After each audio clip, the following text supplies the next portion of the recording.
Time for Week 9 NFL picks, brought to you by O'Kell's Fireplace for all your fireplace and fireplace accessory needs. O'Kell's Fireplace, friendly people, friendly fireplaces. Or if you don't feel like coming in to Hermosa Beach, just shop online at wilshirefireplace.com. All right, our picks 3-2 last week. We're now back to 20-20 against the spread for the season, so I can show my face in public when you're 500 or above. We start this week with the Giants, underdogs at the Washington football team. Did you watch the Cowboys-Eagles game Sunday night? My sympathies. Well, that game was pretty much a preview of this game. That game was ugly. This game might be uglier.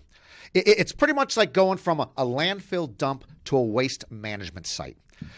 You know, the Giants and the Washington football team, and by the way, if I have to say the Washington football team one more time, I am driving cross-country to Washington, D.C. by Sunday to give them a nickname. Where was I? Oh, yeah. Those two teams, the Giants and Washington, they're combined 0-9 in games against teams outside of the NFC East. They are bad. But you know what's even worse? The Giants are 1-7. Washington is 2-5. And this game has divisional title implications. Oh, Lord. This game, these teams, by the way, are so bad, neither should be favored and neither can win. It should end and might end in a tie. In fact, their first game would have ended in a tie if the Washington coach didn't go for two on the last play of the game. As I said, if it's going to be a tie, you got to go with the underdog then. I'll go with the Giants plus 2.5. The Saints and the Buccaneers, that's a big divisional matchup in Tampa Bay. Here's a list of names for you.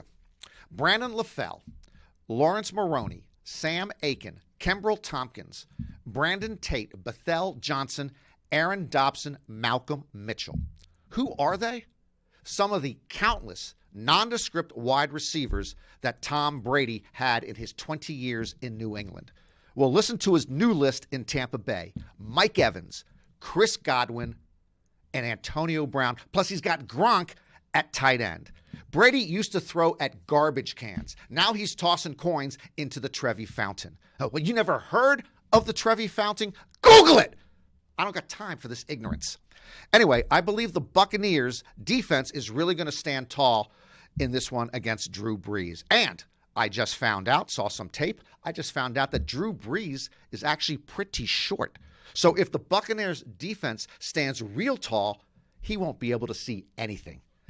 I like the Bucs in this one. The Bucs are giving 3.5 points. No, they're giving 4.5 points, and I've lost my thing. 4.5 points. The Buccaneers favored by 4.5 points. It fell on the floor. I do not bend down at this point in my life. All right, let's move on. The Texans favored at the Jaguars. The Jaguars are 1-6. The Texans are 1-6. If you have Deshaun Watson and J.J. Watt on your roster, there's no way you should be 1-6. Shame on Houston. For the Jaguars, 1-6 sounds about right, so no shame on Jacksonville. Now, Gardner Minshew is not going to be playing this week. He's taking the week off, partly because of a right thumb injury and partly to reconsider his mustache. So the Jaguars will start a 6th-round draft pick out of Oregon State, Jake Luton, at quarterback. I think it's pronounced Luton.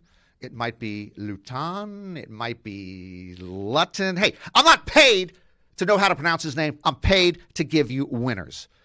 Well, you know where I stand on rookie quarterbacks. When they start their first NFL game, I immediately make a reservation for Peter Luger Steakhouse in Brooklyn. And if Luton happens to go down, the Jaguars will have to turn to Mike Glennon, who has a 6-16 career record with 4 different teams. Pass the A1 sauce and take the Texans. Where are all my... They're all falling down.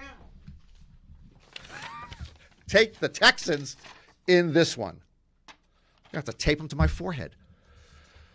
The Raiders are at the Chargers, and this, my folks, is our Colander pick of the week. Colander selections, 57% since 1991. In 1916, Georgia Tech beat Cumberland 222-0 in college football. If the Chargers had a 222-point lead, they would still lose the game. The Chargers blew 17-point leads on back-to-back weeks earlier this season, and this past Sunday, they blew a 24-3 third-quarter lead against the Broncos. Now, frankly, I'm trying to completely ignore this game. The Raiders play in Las Vegas. They should be in Oakland. The Chargers play in Los Angeles. They should be in San Diego. This game's going to be in L.A., where the Raiders used to play before and after they were in Oakland. And don't get me started on the Rams, who used to be in Cleveland and used to be in St. Louis and somehow have ended up in Los Angeles again. Anyway, I have a secret for the Chargers this week. It's the way that they're not going to blow a big lead.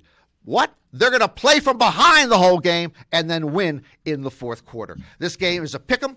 I will take the Chargers against the Raiders. Our final game of the week, the Steelers, big favorites at the Cowboys. Let me tell you, who won the lottery this week? Linebacker Avery Johnson. He was traded from the Jets to the Steelers. He went from East Rutherford, which is pretty much just an exit ramp, to Pittsburgh, which is a pretty fine city. He went from the league's worst team to the league's best team. He went from 0-8 to 7-0. That's like winning the Publishers Clearinghouse sweepstakes without having to open up a single piece of mail. Meanwhile, the Cowboys are waiting to win the lottery. This week, they will start either Garrett Gilbert or Cooper Rush at quarterback. That's right, Garrett Gilbert, who I believe was working at Jiffy Lube last week, or Cooper Rush, who I believe was shopping at Ross Dress for Less last week. Oh, and by the way, what happened to last week's starting quarterback, Ben DiNucci? He's now at a Greyhound bus station trying to get some Skittles out of a vending machine. The thing is that the Steelers are coming off a very big emotional win over the Ravens, so they should be flat this week. However, the Cowboys are 0-8 against the spread this season. I just cannot pull the trigger on a team that has not covered for half a season of games. So I'm going to close my eyes, and I will take the Steelers laying the big spread. All right, folks, let's hope we all have a good weekend. Remember, I usually have a good weekend because I am a left-handed genius. And if we do well this weekend, hope to see you next week in line at Wells Fargo.